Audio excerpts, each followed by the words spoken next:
ఈరోజు శని త్రయోదశి. మరి ఈ శని త్రయోదశి యొక్క ప్రత్యేకత ఏమిటి? ఈరోజు ఆచరించవలసినటువంటి విధి విధానాలు ఏంటి?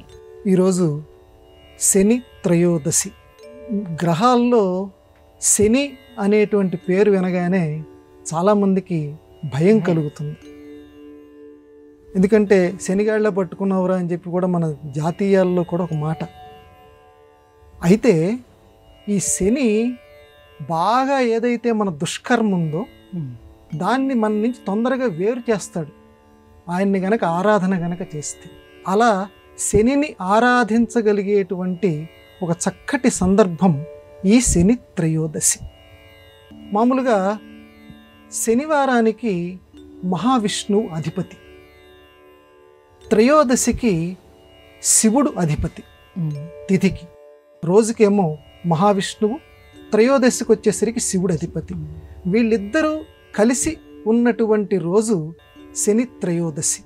కాబట్టి ఈ శని త్రయోదశి నాడు గనక చక్కటి ఆరాధన, శివారాధన గనక చేయగలిగిన, విష్ణువారాధన చేయగలిగిన, లేదు శని ఆరాధన చేయగలిగిన, ముందు ఆయనకి అర్పించాలి. ఎందుకంటే శని యొక్క దోషం, ఎందుకంటే జాతకంలో మనిషికి పట్టుకుంటుంది కాబట్టి శనిని ఈరోజు పోగొట్టుకోవటానికి ప్రధానంగా నువ్వులు దానం చేయమన్నారు.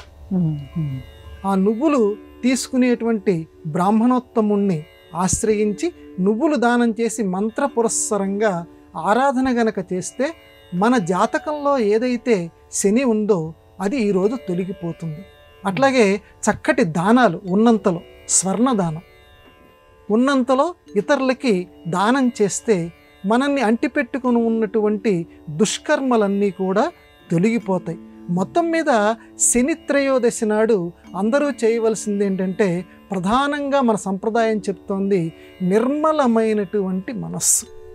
మన సంప్రదాయం వెనకాల ఆధ్యాత్మిక రహస్యం నిర్మలమైన మనస్సు కలిగి ఉండాలి. అంటే ఈరోజు నేను ఉంటున్నాను, ఇలాగే మిగతా రోజుల్లో కూడా నేను ఉంటాను, నా మనస్సులో ఎవరి మీద ద్వేషం లేదు, ఇంకా నేను పాపాన్ని మూట కట్టుకోను, అందరూ బాగుండాలని నేను కోరుకుంటాను అనే భావనతోటి శనిని గనక ఈరోజు అర్చన చేస్తే శని మనకి రాబోతున్నటువంటి తీవ్రమైన కష్టం ఏదైతే ఉందో దానిని 99 పాళ్ళు తొలగిస్తాడు, నిర్మలమైన మనస్సుతో గనక ఈరోజు ధ్యానం గనక చేస్తే. అది ఈ శని త్రయోదశి నాడు మానవుడు చేయవలసినటువంటి విధిగా పెద్దలు చెప్పారు.